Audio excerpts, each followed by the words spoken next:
You're here with us today. Former First Lady Rosalind Carter proved how much she understood caregiving when she said, "There are only four kinds of people in the world: those who have been caregivers, those who are currently caregivers, those who will be caregivers, and those who will need a caregiver." Informal and unpaid caregivers are the backbone of long-term care provided in people's homes.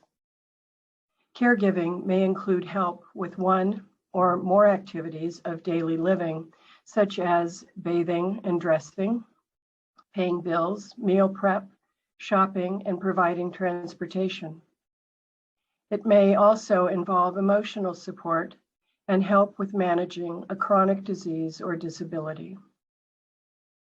Caregiving responsibilities increase and change as the recipient's needs increase and change, which in turn results in additional strain on the caregiver. Caregiver stress is the physical and emotional strain that results from providing continuous care for another person. When this person is somebody I love, and I am witnessing what they are going through, caregiver stress is more challenging. When this stress is prolonged, it can cause serious physical and mental health problems for the caregiver. And caregiver stress may be the precursor to the more severe caregiver burnout, although many of the symptoms overlap. Physical signs that you might be experiencing caregiver stress include frequent headaches or body aches, always feeling tired, sleeping too much or too little, rapid weight gain or loss, abusing alcohol, recreational drugs, or prescription medications. Emotional signs of caregiver stress include moodiness. I'm more easily angered or irritated than usual. Persistent sadness or hopelessness, lack of interest in previously enjoyed activities, and feelings of loneliness and isolation. No matter how much we love our person and would gladly provide this care if needed, no one person can do this alone for any extended period of time without suffering serious consequences, generally impacting the caregiver's ability to work, engage in social interactions and relationships, and maintain good physical and mental health. Data from the CDC shows that 22% of adults reported providing care or assistance to a friend or family member in the past 30 days. That 1 in 3 caregivers provided 20 or more hours per week of care. And over half have given care or assistance for more than two years. 53% of caregivers indicated that a decline in their own health compromises their ability to provide care. Being a family caregiver is one of the hardest things we will ever do. It is emotionally, physically, and spiritually draining. Like grief, being a family caregiver is a role that generally comes with no training, little warning, and minimal, if any, support. Often starting with the best of intentions, you may quickly find yourself feeling overwhelmed, overworked, and in over your head. Like everything else in life, caregiving is even more difficult if I am a perfectionist. Approaching this task with, well, I'll be the best, most loving caregiver there ever was. I'll be the Mother Teresa of caregiving. Based on my personal and professional experience, this is an unrealistic goal that cannot be sustained over any period of time.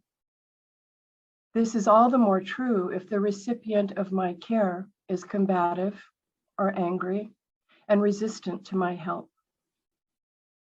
Added to this is the burden of anticipatory grief if the person you are taking care of is someone you love. You look at them and a part of you knows where this is ultimately headed, if it is their terminal final illness. Even if the recipient of your care and others in your family are not willing to talk about it, you still know it's happening.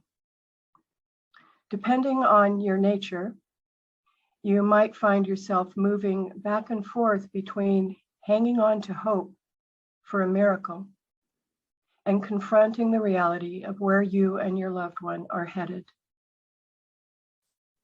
Long-term informal or unpaid caregiving has been associated with elevated levels of depression and anxiety, higher drug and alcohol use, compromised immune function, worse self-reported physical health, and increased risk of early death.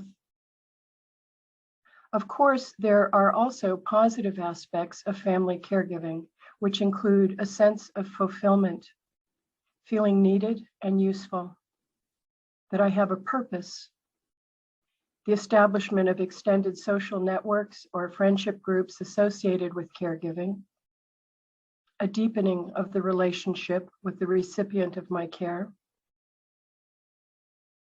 the learning more about oneself, others, and the meaning of life. It can also be a time of transformation when resiliency, compassion, and empathy can grow. What, we wonder, can we do to make it through the demands of caregiving, no matter how short or long the journey might be? Self-care has become a buzzword in our culture, especially during the pandemic, and many tend to think of it as a catchphrase only, tossing off a slightly admonishing, well, don't forget to take care of yourself at the end of a phone call, but often ignoring it for themselves when they are caregivers, believing there is nothing that can help or make a difference. Caregiving can be so all-consuming that there seems to be no energy or time left to take care of myself. There are some practical tips for managing caregiver stress, tips other caregivers have shared as techniques that have helped support and sustain them while caring for a family member or friend. And some of these are: eat well, exercise, and get enough sleep. This truly is the cornerstone of good self-care. Don't underestimate the negative impact of not paying attention to these most basic needs. Complete small tasks to regain control. Find one common household task that you find soothing, the thing that when you do it brings a sense of making order out of chaos. It might be folding the laundry. For some people, it's organizing a closet or a drawer. For some, it might be baking. For someone else, it's putting their photos into an album. Start journaling as a way to express your pent-up thoughts, feelings, and worries, and do this without censoring yourself. Giving these thoughts, worries, feelings, expression is cathartic and can help us see things with new perspective. Create a care calendar, an online tool designed to help caregivers delegate tasks. Not only do care calendars help caregivers, but they also allow family members and friends to stay involved during a time of need, a time when often others are feeling helpless to support us.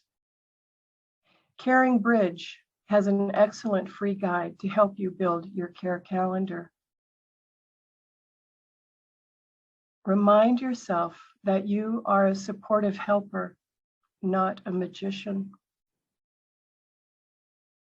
Find time in your day for uninterrupted solitude and be unrelenting in this pursuit.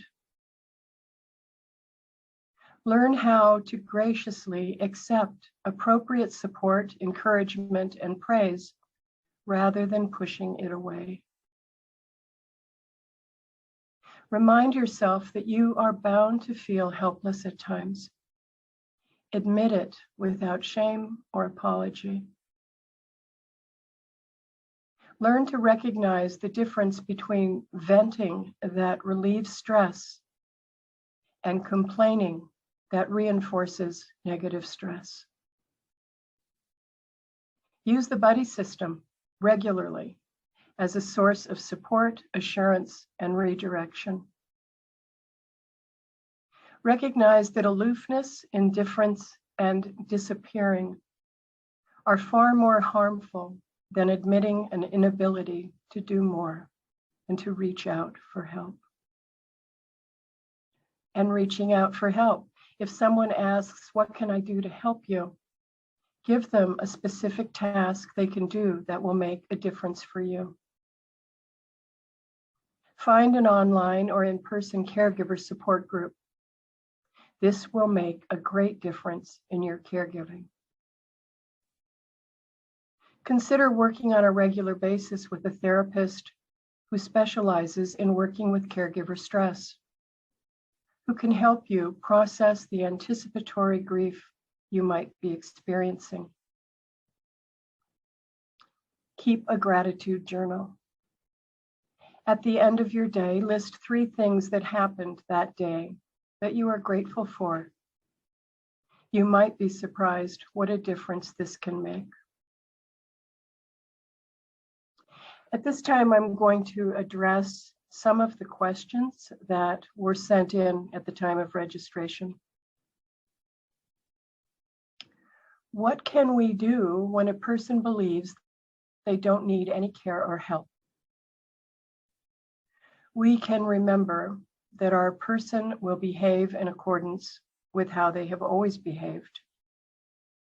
Some will be gracious and grateful for our concern and offers of help. And some will be defensive and angry, deny they have any physical or cognitive changes or diminishment or need for any help at all. Some people are more likely to listen to a trusted clergy or physician than they are to an adult child. The next question is, please explain the difference between burnout and compassion fatigue. Burnout is connected to too many tasks that need my attention, lack of resources, long hours, feeling more and more overwhelmed with everything that needs to be done, and recognizing I am less and less able to manage it all. Signs of burnout include anger, frustration, cynicism, negativity, and withdrawal. Compassion fatigue is a syndrome that describes the impact of helping others who have physical and/or emotional challenges I view as greater than my own. And it occurs when I focus on the needs of the person I am caring for more than on my own needs. When I identify too closely with those who are suffering and feel it is my job to selflessly relieve them from their suffering. When I refer to taking care of myself as selfish, and I often hear people say this when we talk about what they're doing to help take care of themselves. The more I do this, the emptier my well gets, and the more I move towards depletion. The less able I am to give, and the more I struggle with the potential for compassion fatigue. A martyr is at greater risk of compassion fatigue.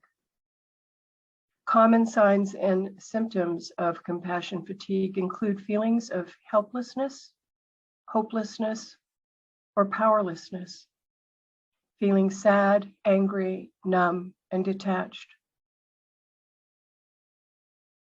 Next question is, how can I best support an elderly parent who is about to lose their spouse of many years? Know that you cannot soften or take away the anticipatory grief they are now facing, or the fresh grief they will experience when their mate dies. You can support them by letting them talk as much or as little as they want to about what they are feeling, and by not telling them what they should or shouldn't think, feel, or do.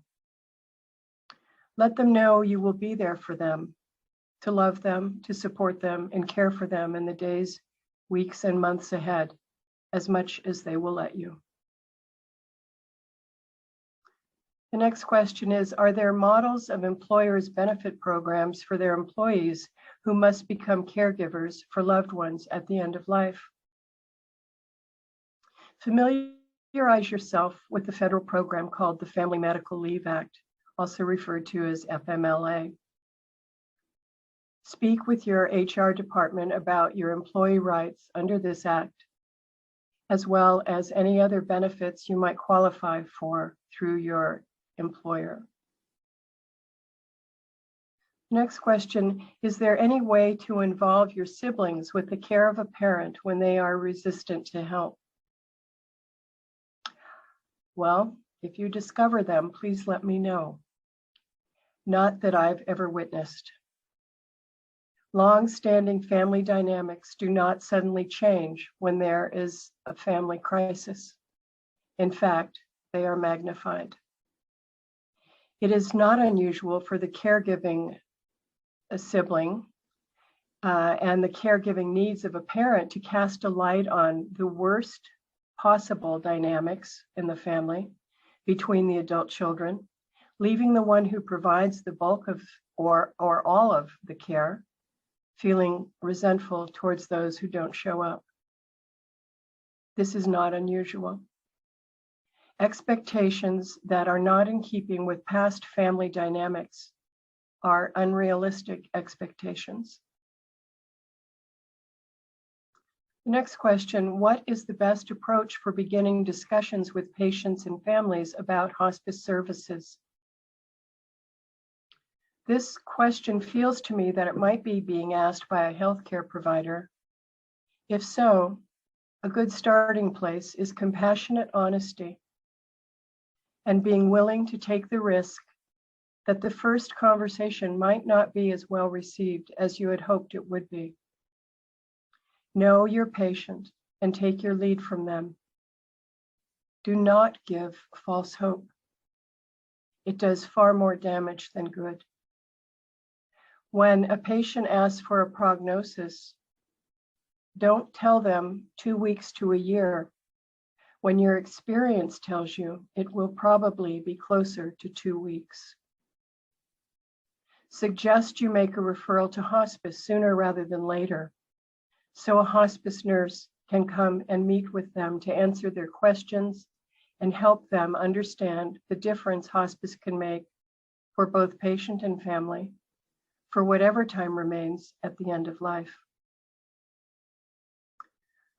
The next question, what are some of the signs to be aware of when the patient is in their last few hours? While our program today is about caring for the caregiver, this is an important question to include here, knowing that educating ourselves as much as we can about our current situation and having our questions answered can bring a sense of greater peace. The best thing I can do for my loved one and myself is to bring in hospice sooner rather than later, meaning when my person has been given a prognosis of approximately 6 months or less to live. The more time hospice can be involved and provide guidance and peace of mind, this will be a great help at the end of life as patients and families are going through a final illness. Our hospice team will respond to all your questions, including what to look for as death gets closer. Some of you might be familiar with Gone From My Sight, often referred to as the Little Blue Book. It talks about the signs and symptoms of impending death when we are transitioning to actively dying. I also highly recommend a book called Handbook for Mortals, Guidance for People Facing Serious Illness by 2 hospice physicians, This is a wonderful book for all of us, whether I am a patient facing my own end of life or a family member taking care of them. 80% of us will die from a final illness. Most of us will live with chronic conditions, and our dying will usually take longer, require more care, and demand more planning than ever before. Handbook for Mortals is for all those who wish to approach the final years of life with greater awareness of what to expect and confidence about how to make the end of their lives a time of growth, comfort, and meaningful reflection. The next question is, how do you deal with a patient who is in denial that anything is wrong with them? Once again, the wording of this question makes me think it might be from a healthcare provider, but it could also be from a family member. I can remind myself that denial is a coping mechanism, and especially when it comes from a terminal diagnosis. The denial, in all likelihood, is in keeping with how the individual has coped with adversity and difficult events throughout his or her life. Coming from a place of compassion, I can share my observations of their medical condition, current status, and ask them if they could help me understand what is causing them to feel there is no health issue. The next question is, do you provide relief for caregivers? The caregiver of a hospice patient may request a 5-day respite stay for their loved one at a Medicare-certified hospice facility, such as our Gosnell Memorial Hospice House, so the caregiver can have a much-needed break from the demands of caregiving. You can get respite care more than once, but only on an occasional basis. Speak with your loved one's hospice nurse to learn more about respite care. Hospice of Southern Maine also provides well-trained and certified hospice volunteers who provide up to 4 hours a week of non-medical aid and support, including the opportunity for caregivers to take a much-needed nap, work in the garden, go to an appointment, or spend time with a friend. Next question, do you incorporate meditation into the self-care routine? Do you feel it is productive, and why? The regular practice of meditation, mindfulness exercises, or prayer can be a powerful and effective tool for ongoing self-care. Devoting as little as 5 to 10 uninterrupted minutes a day to quiet contemplation has a positive impact on our body, our mind, and our spirit. The next question, who cares for the caregivers? If we are lucky, we have built a circle of loving friends and family over the years, some of whom might be willing to step forward when needed with physical, emotional, and spiritual support. It's up to us to advocate for and reach out for what we need. Let your doctors, your clergy, your employer know about your caregiving situation and ask for what resources they can connect you with. Taking advantage of an EAP program to meet with a therapist or counselor can make a significant difference in helping you process what you are going through and help you feel less alone. The next question, how do we convince a caregiver that time out is needed versus giving 24/7 care without taking any respite time? This is often challenging in families. I need to accept that some people will not be convinced of anything, especially when they approach something with a preconceived, fixed idea about the way things should or shouldn't be done. Some people are skilled at putting up roadblocks. Trying to convince them only causes them to dig their heels in deeper. I also need to understand controlling the situation is out of my hands, and to accept that the best I can do is to provide the caregiver with some caregiving materials and resources they can turn to should they choose to read these materials, and at a certain point be willing to reach out and accept help. The next question, any advice on supporting long-term family members for persons living with Alzheimer's disease or related dementias? Connect sooner rather than later with your local chapter of the Alzheimer's Association. Don't let fear, shame, or stigma you might feel prevent you from getting this excellent source of support and education.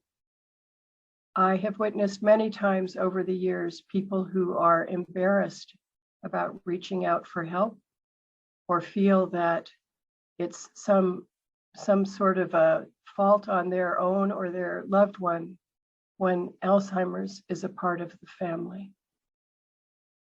Watch the wonderful documentary Alive Inside and learn how you can help your loved one, which in turn will help you as their caregiver.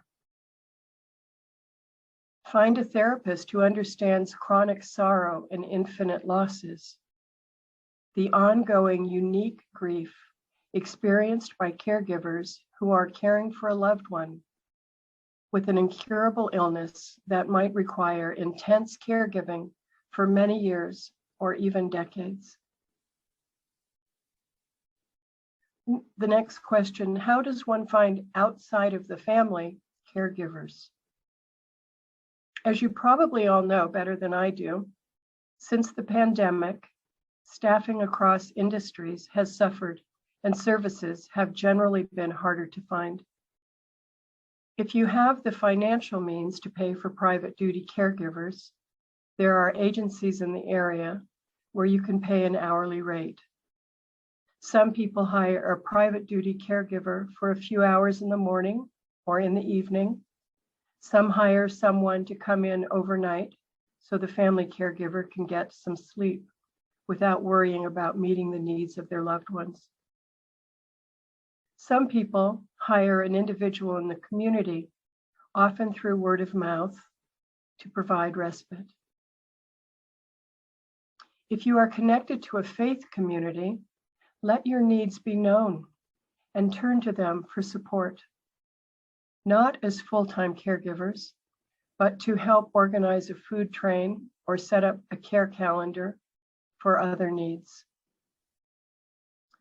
The Southern Maine Agency on Aging is the best resource I know of to connect with early on in your caregiving process, to learn more about whatever caregiver programs, classes, and support groups they might have going on at any given time. I'm hoping some of the questions you came with today have been answered, and I'm hoping you wouldn't hesitate to connect with us in the future if we can be of help. Thanks so much, Carol. Yeah, of course. That was really great information to understand the needs of caregivers and how to best support them, so thank you. If anyone has a question that came to mind while Carol was speaking, feel free to put it in the chat now and I'll try to read it to Carol. But we did try to address all of or the majority of questions that came in during registration, so thank you for that. I will also mention that Carol has put together a really lovely list of resources, both written in the form of books, as well as support groups, both in person in Southern Maine, as well as virtual support groups that are available. I will be posting this as a resource link on the Ask Hospice Experts website when we post the recording of today's webinar. So you can check there to download that resource in a day or so. And if you have additional questions that we didn't get to today that come to mind later, please feel free as well to go to that website, and there is a place where you can email us those questions and we'll get back to you with what resources we have available. I don't see any additional questions coming in right now, Carol. So I will close it out today and say thank you so much, everyone, for joining us. If you'd like to share this webinar with friends or family, please feel free to do so. Again, we should have it up and posted within 1 or 2 days. We hope you enjoyed this webinar today, and we're always thankful to have Carol available to answer our questions. She's such a great resource to us all. Join us next month in March. We're going to be doing another webinar on Tuesday, March 29th with our CEO at Hospice of Southern Maine, Daryl Cady. And we're going to be talking about choosing the best hospice for you or a loved one. So we'll be sending out more information on that as well. So thank you, everyone, and have a wonderful day. Thanks, Carol. Take care, everyone. Bye-bye. Thank you. Take care, Kimberly. You as well. Bye-bye.